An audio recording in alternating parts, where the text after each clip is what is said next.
What's up, Internet? My name is Matt. Welcome to the office. Today I wanted to talk to you guys about the Apple 2019 keynote. Every year, this is an exciting time. Apple announces the latest iPhones, sometimes the new watches, and other services and other products that we can look forward to. So Apple's keynote was pretty exciting. They announced Apple TV Plus, they announced new Apple Watches, a new iPad, one for education as well, and also the 3 new iPhones. First, let's talk about Apple TV Plus. So Apple TV Plus is going to be available in November for $4.99 a month, and it's going to be an incredible deal. I understand why Apple priced it this way. You have Disney Plus coming out. You also have other networks that are coming out with their streaming services. And right now, Apple really doesn't have any programming that is really going to draw customers to Apple TV. So they're going to give 1 year of Apple TV Plus with the purchase of any Apple product. So if you buy an Apple TV, you're gonna get Apple TV for a year. If you buy a new iPhone this fall, you're gonna get Apple TV for a year. So this is a great way for Apple to get you hooked into the Apple TV programming, because they've been linked to bring in a lot of big stars, and they've been putting a lot of money into their original programming. It's pretty exciting for $4.99 a month, and it's available to everybody under the family plan. So that's a pretty good deal. Next up, Apple announced their latest iPads. These are the basic iPads, nothing really exciting about it. Really surprised they even gave it a spot in the keynote because it's such a lackluster product. But nevertheless, at $329, the iPad is a extremely powerful device. You can do a lot of things on it, and it is even cheaper for educational purposes. You can get it for $299.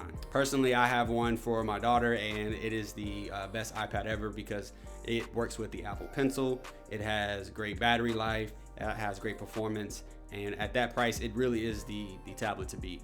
Next up, let's talk about the Apple Watch Series 5. Now, this was actually pretty exciting. I've been really excited about the Apple Watches over the last couple years. To me, it's been Apple's most exciting product. The iPhone has been lackluster because of the level of advancements that you can make year over year. But the Apple Watch is getting more powerful, gaining more features, and it's also getting more and more refined. For example, one of everyone's biggest complaints about the Apple Watch is that it doesn't do what a watch is supposed to do, which is tell time. So Apple has developed a new screen that will allow the Apple Watch to have an always-on display. That means that when you look at your watch, you will already have the time showing to you. You won't have to wait for the screen to show up. It's a low power screen, so it's not going to really affect battery life, but it is a nice addition that now the Apple Watch can finally tell time all the time. Some of the other improvements of the Apple Watch Series 5 are that they now come in a new finish. You can now get it in a titanium finish, and the watches as a whole, the body has gotten a little bit slimmer. The new titanium finish is going to be much lighter on your wrist. It is priced around the same as the stainless steel models, so it's not too expensive. But if you are looking for a lighter and more durable watch than the aluminum, and you're looking for a more brushed look with a premium feel, yeah, the titanium is definitely for you. Of course, they made some upgrades to the Apple Watch Edition. They did bring back the ceramic model, which I'm super excited about. I didn't buy one, however, I will probably look at getting one much later, as I have a Series 3 ceramic, and it has been my favorite Apple Watch of all time. Extremely durable. Apple also updated the Hermes watches with new watch faces and bands, and Nike also continued their partnership for the Apple Watch and released some new Nike bands and some new Nike watch faces. Next up, let's talk about the iPhones, which are the most exciting part of the keynote every single year. Nobody really cares about the other stuff aside from the Apple Watch, but the iPhones this year are actually pretty great. So this year, let's start off with the iPhone 11. Now Apple chose to rebrand the XR from last year to the iPhone 11. They also did something very unexpected this year, and Apple actually lowered the price of the baseline iPhone. So last year, the iPhone XR was $749. This year, the iPhone 11 is $699. So you're actually getting more phone and more features for less money. This is a very rare thing for Apple, but you can tell that they're slowly moving the price down as they increase margins. Also, they kept the same design. The iPhone 11 looks very similar to the XR. So Tim Cook, the supply chain champ, he found a way to reduce costs, and we are reaping the benefits of that. The iPhone XR was Apple's best-selling iPhone last year, so to see them lower the price despite all of the rumors and things going on with politics and tariffs is actually a really nice, refreshing thing to see from Apple. Lowering the price does indicate that they do want to get more aggressive and taking more mind share as far as the budget smartphone goes. I know $699 is not necessarily budget, but looking at what you get, that is your ticket into the Apple ecosystem. And at $699, being able to shoot 4K video at 60 frames, the additional wide angle and ultra wide lens at 12 megapixels. You're also getting a front facing camera now that is 10 megapixels and also shoots in slow-fi, which is a terrible word, but the fact that you can do slow motion now with a front facing camera on an iPhone that costs $699 is actually pretty great. Screen, battery life, processor, GPU, all the other bells and whistles got an upgrade. If you have a XR, you bought it on release, the iPhone 11 might be interesting to you because of the additional camera and the speed improvements. You do get an additional hour of battery life, which is a pretty nice thing because the iPhone XR was the battery champ when it came to the iPhone lineup in 2018. Now the iPhone 11 Pro and the 11 Pro Max are meant for the power users. It is the successor to the iPhone XS and the XS Max. Now Apple getting away from the branding again from XR, XS, XS Max. This allows them to slowly transition our minds to start looking at these devices a little bit differently. So with the iPhone 11 Pro, you're getting a 5.8-inch screen, so the screen is a little bit smaller, but you're getting an additional telephoto lens. All of the iPhones from this year all have the same color science, so when you shoot with any of the lenses, you're gonna be able to record and upload that footage, and it's gonna look like it came from the same camera.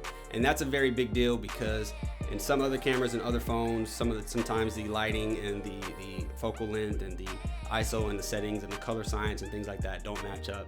So you have to do a lot in post. But with the iPhone, they are putting a very powerful tool to create in the hands of many consumers. And I think that's great. You're getting great video capabilities, and obviously with the Pixel gaining a lot of traction with their cameras, Apple is looking to improve what they can do for photos on their cameras. So the iPhone 11 has some new colors. They look great, a little bit on the pastel side. My favorite is definitely the purple. Lakers fan all day, Laker Nation. The midnight green color on the iPhone 11 Pro and 11 Pro Max are going to be what everyone's going after this year. I think it's a beautiful color, but we'll see how it looks in person in hand. I have not seen it through video. It looks great, but it also seems to take on a different personality depending on where you are. And that's nice. No matter what iPhone you may pick up this year, I think the biggest improvements in this year's iPhones, aside from the cameras, are the wireless technology that's put inside. If you're in a congested area or you're somewhere where you have Wi-Fi 6, you're definitely going to notice the difference because speeds are much more consistent and they are fast. Also, you're getting gigabit LTE. As the United States transitions over to 5G, gigabit LTE is going to be the backbone that allows some of these 5G networks to fall back on a different network, but also get some great speeds. So gigabit LTE is faster than regular LTE. However, it is still fairly new, and as Verizon in particular builds out their network, we will reap the benefits in these phones. The rumor is that next year, Apple is going to finally put 5G into the iPhones. Judging by their past, they typically wait until the networks are ready because they can sell a lot of devices before they put a new technology in their phones. So it's very interesting to see if 5G is ready by next year, which it should be. I'm really hopeful that Apple puts their 5G technology in the 2020 iPhone. Recently, Apple and Intel were having some issues and they later squashed that in court. However, Apple ended up buying out their wireless division and they now work for Apple. So that leads me to suspect that eventually Apple is trying to work on their own in-house chips. We might see some really good battery life with the 5G networks. So with all that said, I'm really hoping that Apple is able to integrate a 5G chip into their 2020 iPhones and we still get same great battery life. Because the battery improvements that we're getting from this year, I would really like for them to carry on to next year. And also the phones this year are slightly thicker to give us better battery life. So I suspect that the phone next year could be a little bit thicker as well. But again, battery life. Last but not least, Apple is finally getting rid of these for the iPhone Pro and Pro Max. If you buy an iPhone 11 Pro and 11 Pro Max, you will get an 18-watt charger. That's amazing from Apple because this has been in there since as far as I can remember, and it's time for this to go. Those are my thoughts on the Apple Keynote. I hope you enjoyed watching. If you have any questions, please drop them down below. If you picked up an iPhone, let me know what color you got. I plan to get one into the studio so that I can review it for you guys. As usual, I am still rocking my Note 10 Plus. I know everybody's been asking me. I'm really mean. Everybody's been asking me, hey, are you getting the new iPhone? And I ended up pre-ordering it mostly for this channel, but I will be keeping my Note 10 Plus. I am in love with that device. I can't believe it took me this long to jump over to Android. Thank you guys for watching. I'll see you in the next one. Peace. Should I do like one of those corny thumbnails? Yeah, like that. Let's see what that looks like.